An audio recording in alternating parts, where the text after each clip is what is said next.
Oke, di video sebelumnya yang tentang pengenalan geofisika melalui bukunya William Lowry, saya telah menjelaskan pengertian dari geofisika sendiri itu dan apa aja properti fisika yang kita cari. Jadi sebelum saya menjelaskan geofisika dan metodenya, harapannya di video sebelumnya itu em, penonton bisa melihat ya maksud dari geofisika itu apa dan properti fisika yang dicarinya itu apa. Tapi saya simpulkan saja sekarang, pada dasarnya geofisika itu adalah pendekatan yang kita lakukan untuk mencari properti-properti fisika di bawah permukaan bumi dengan menggunakan metode-metode fisika untuk mencari fitur-fitur geologi. Nah, metodenya itu apa? Ada 5 ya. Saya akan lanjut. Jadi agenda kita akan belajar mengenai 5 metode ini, yaitu seismik, gravitasi, magnetik, resistivitas, dan elektromagnetik.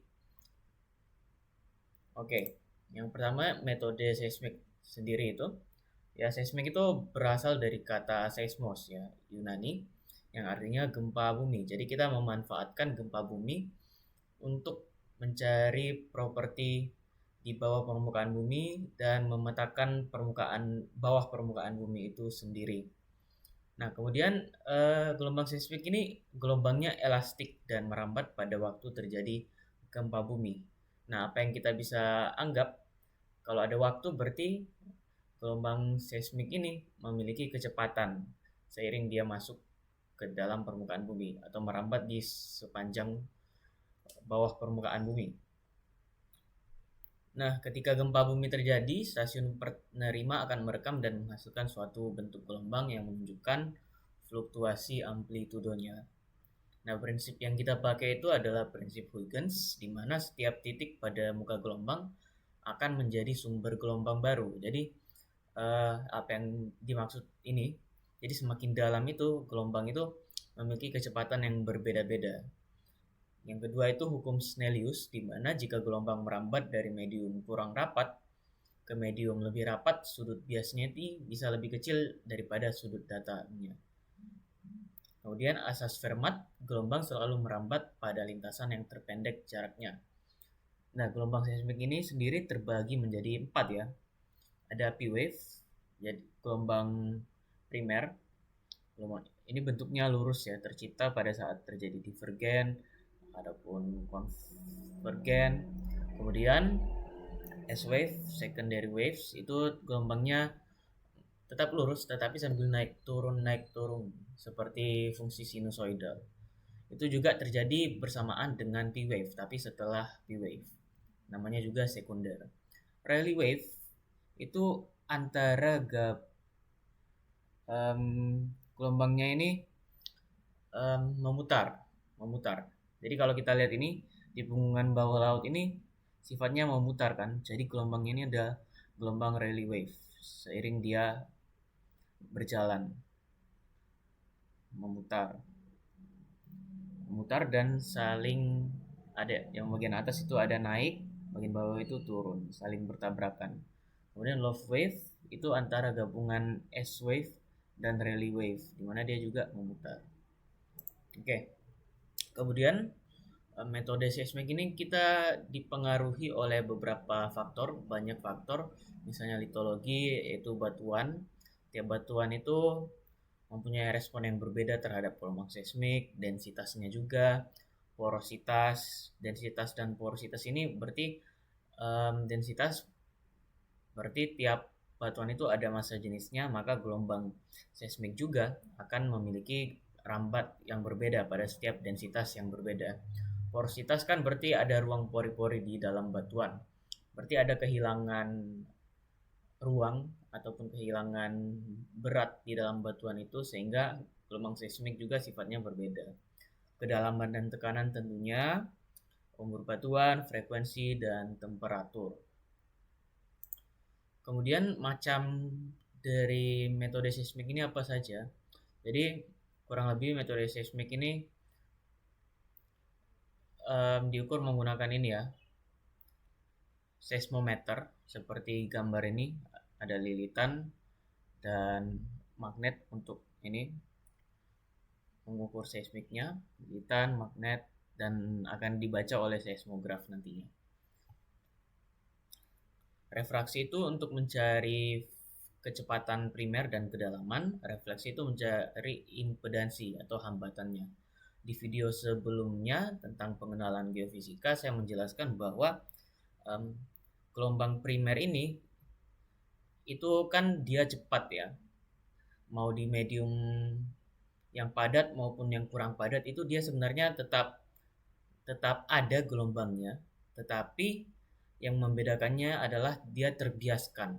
Kalau misalnya di medium yang fluida atau cenderung cair, maka dia itu akan terbiaskan. Nah, untuk cara kita membedakan antara cair dengan padat di dalam permukaan bumi, kita akan memakai refleksi juga dari gelombang sekunder, yaitu mencari hambatan.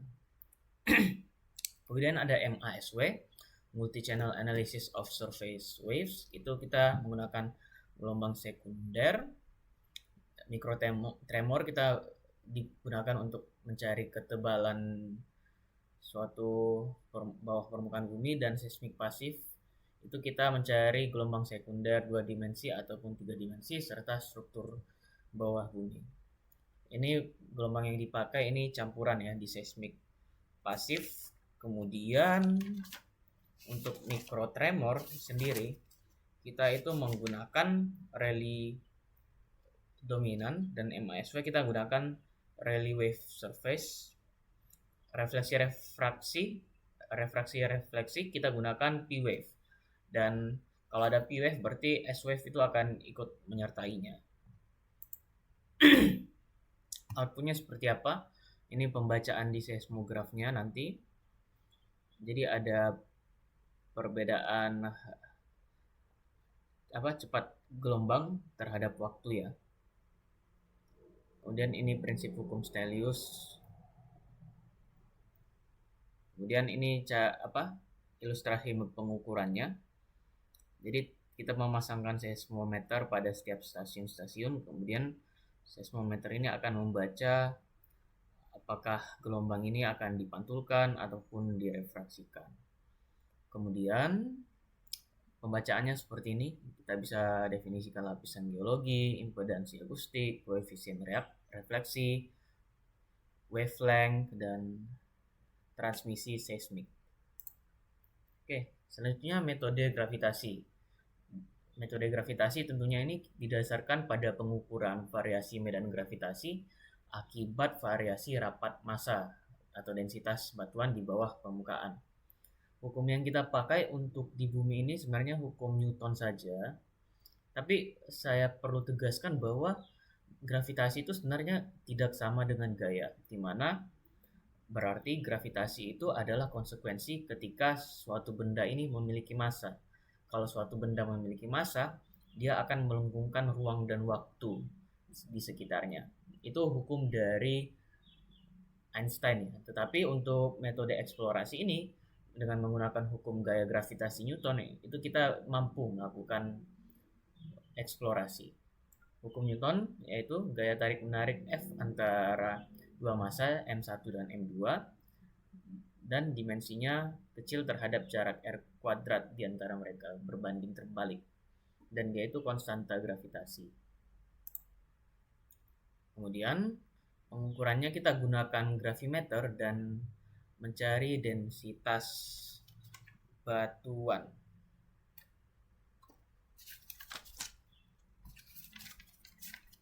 Ya, kita mencari densitas batuan, dan tentunya setiap batuan ini memiliki perbedaan densitas ya dari yang bisa kita dapatkan.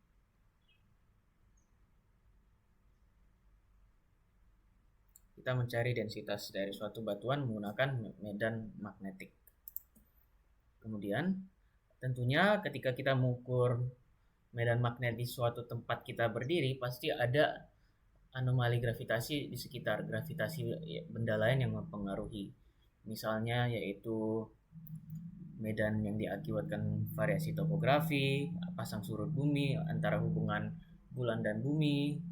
Kalau misalnya ada pohon di sekitar kita, gunung di di sekitar kita, itu kita harus koreksi untuk mencari anomali gaya berat Bouguer lengkap. Ya, setelah itu kalau kita untuk mendapatkannya, G observasi kita kurangi dengan perkiraan data gaya berat normal pada titik amat. Ini GA yaitu harga teoritis gaya berat untuk bumi elipsoid bisa 9,8 dikurangi koreksi udara bebas kita, dikurangi koreksi Bouguer dengan densitas yang digunakan, kemudian koreksi variasi topografi dan koreksi pasang surut bumi. Ditambah, yang untuk koreksi Bouguer kita tambahkan ya. Dan hasilnya apa? Kita bisa mendapat anomali gravitasi, dan ketika ada suatu anomali gravitasi, misalnya ini ada lengkung ke atas, kita bisa memodelkannya dengan menggunakan ruang dimensi benda berdimensi 2 ya, misalnya lingkaran ataupun bola, misalnya dimensi 3 juga bisa, ataupun kubus persegi panjang, dan kita bisa menjelaskannya bahwa bentuk geologinya seperti ini, anticline, ataupun bentuk geologinya seperti ini. Oke, kita lanjut ke metode magnetik. Metode magnetik sendiri ini menyelidiki bahwa permukaan berdasarkan anomali medan magnet bumi yang dihasilkan dari sifat magnetik batuan. Antara medan gravitasi dan medan magnetik, keduanya kita gunakan pemanfaatan medan. Tetapi perlu digarisbawahi bahwa medan magnetik dengan medan gravitasi itu berbeda, jangan samakan. Medan magnetik ini terjadi karena ada konveksi dari inti luar bumi yang membawa arus listrik sehingga mengakibatkan GGL induksi, gaya gerak listrik induksi, dan menghasilkan induksi elektromagnetik dan menghasilkan medan magnet itu sendiri berdasarkan hukum Faraday. Nah, medan magnet buminya yang kita cari dari sini adalah permitivitas suatu bawah permukaan bumi. Dari persamaan ini B sama dengan mu0. mu0 ini permitivitas yang akan kita cari terhadap medan magnet pada ruang hampa, sedangkan pada medium ada hubungannya dengan medan magnet H dan arus listrik I dan seterusnya gitu kalau kita jabarkan menggunakan persamaan matematis. Ya, seperti ini. Perlu diketahui bahwa medan magnet bumi ini nggak sama dengan kutub magnetik bumi ini nggak sama dengan kutub geografis bumi, dan kutub magnetik bumi mengarah dari utara ke selatan, dan perbedaan kutub geografis dan kutub magnetik disebut sudut deklinasi. Kemudian yang kita cari itu yang kan adalah permitivitas di bawah permukaan bumi. Nah, untuk mencari permitivitas ini, sebenarnya batuan ini memiliki sifat magnetik yang bereaksi dengan medan magnet. Jadi ada 3 sifat magnetik, yaitu ferromagnetik, yang berarti suseptibilitas magnetiknya sangat tinggi. Misalnya besi, kobalt, nikel, atau pada berbagai batuan beku basa dan ultra basa, di mana batuan-batuan ini memiliki logam yang tinggi, dan seperti kita tahu kalau logam kita dekatkan ke magnet, maka logam itu akan nempel ke magnet dan magnet akan nempel ke logam. Kemudian ada paramagnetik, itu tetap punya suseptibilitas magnetik yang positif tetapi rendah. Misalnya batuan beku asam. Jadi batuan beku basa memiliki logam yang tinggi, kalau batuan beku asam logamnya itu udah rendah, makanya sifatnya paramagnetik. Kemudian yang terakhir diamagnetik, yaitu suseptibilitasnya rendah, tidak ada ataupun negatif. Itu kebanyakan terjadi pada batuan sedimen, misalnya grafit, marmer, kuarsa, garam juga yang telah mengalami pelapukan. Untuk dalam surveinya kita gunakan proton precision magnetometer, di mana itu ion proton di dalam magnetometer itu akan bereaksi dengan medan magnet bumi yang dihasilkan oleh GGL induksi kan. Jadi di mana ada arus listrik yang berpindah, berarti muatan listrik dan elektronnya berpindah, maka terciptalah medan magnet. Nah, kemudian pencariannya kita gunakan medan magnet total kita kurangi dengan medan magnet total kita yang terukur, itu kita dapat dengan medan magnet observasi kita di suatu titik. Kemudian dikurangi medan magnet koreksi berdasarkan IGRF. IGRF itu adalah standar internasional terhadap pemetaan medan magnet bumi, dan TVN yaitu koreksi medan magnet akibat variasi harian. Seperti ini contohnya. Kemudian yang kita dapatkan yaitu anomali magnetik. Anomali magnetik cenderung ke bawah ya turunnya. Jadi kalau anomali magnetik cenderung ke bawah ataupun cenderung ke atas turunnya. Dan setiap tempat itu anomali magnetiknya berbeda. Seperti gambar tengah ini, tengah atas, kita lihat di kutub utara ataupun kutub dengan kemiringan 27 derajat terhadap kutub utara, dan di ekuator medan magnetnya itu berbeda-beda. Kemudian ketika anomali magnetik dapat, kita bisa petakan bahwa di dalam bumi ini apakah ada mineral yang mengandung besi ataupun berbagai macam yang berpengaruh pada medan magnet bumi. Oke, yang keempat yaitu metode resistivitas. Nah, metode ini memanfaatkan arus arah atau arus bolak-balik berfrekuensi rendah untuk menyelidiki listrik sifat-sifat bawah permukaan. Kita pakai hukum Faraday dan hukum Coulomb, di mana itu rapat arus sama dengan resistivitas kita kalikan dengan potensial gradien.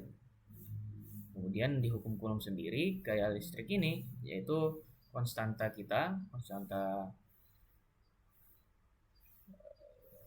gaya listrik kita kalikan dengan muatan satu dengan muatan kedua dibagi jaraknya dikuadratkan. Ini hampir sama dengan gaya magnetik Newton, tetapi perlu diketahui bahwa antara medan itu berbeda.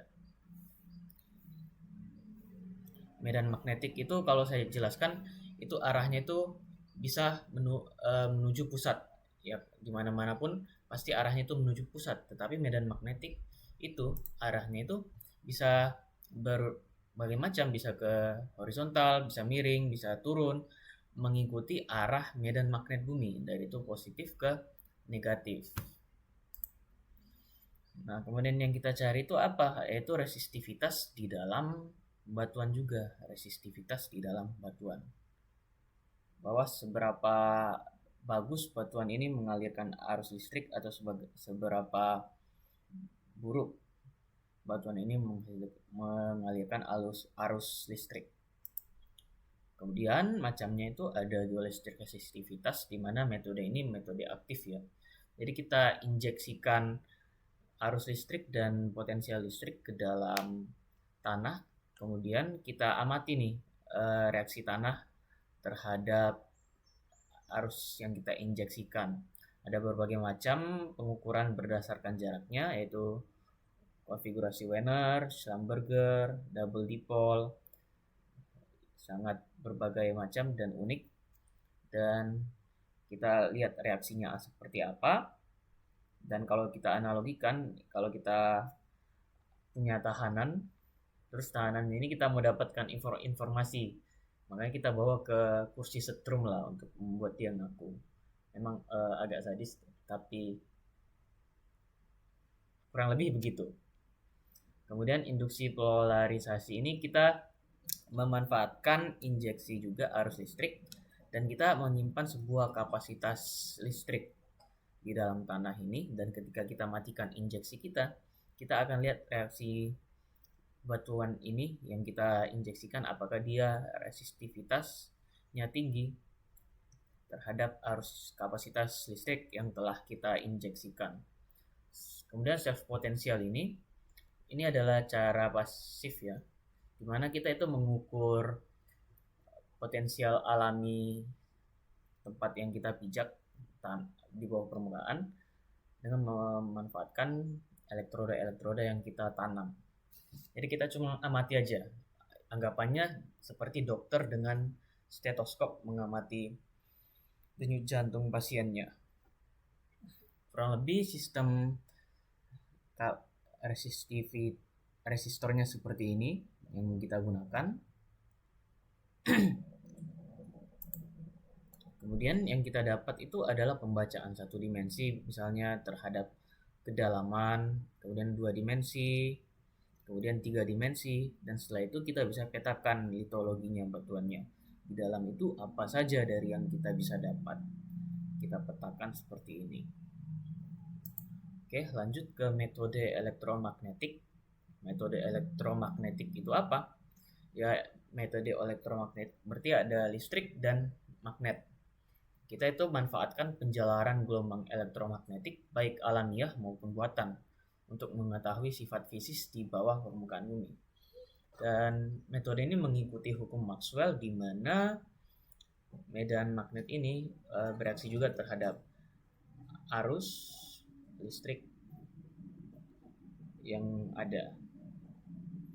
Untuk skemanya seperti ini, kita pasang transmitter, kemudian kita lihat konduksi dan induksi di dalam permukaan, kemudian diterima lagi ke receiver di atas permukaan. Metodenya apa saja, macamnya apa saja?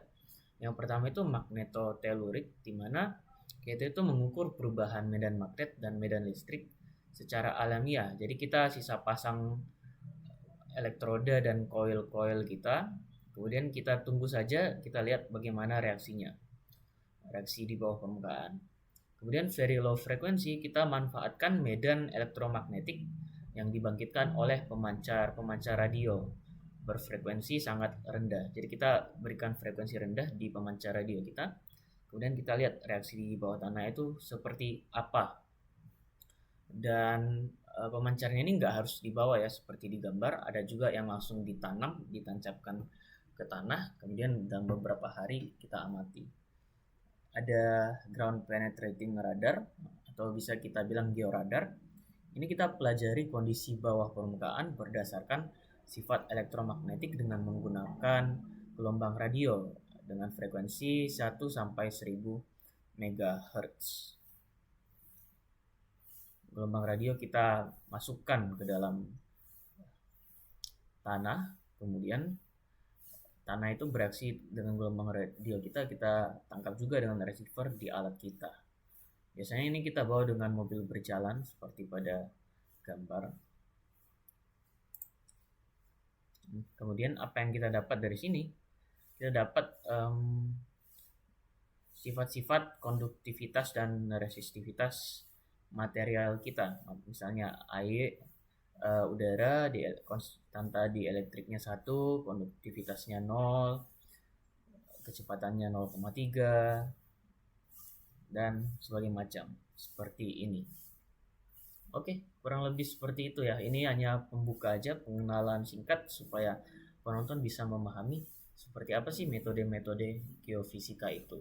Ada 6 dan itu saja. Terima kasih. Sekian dari saya.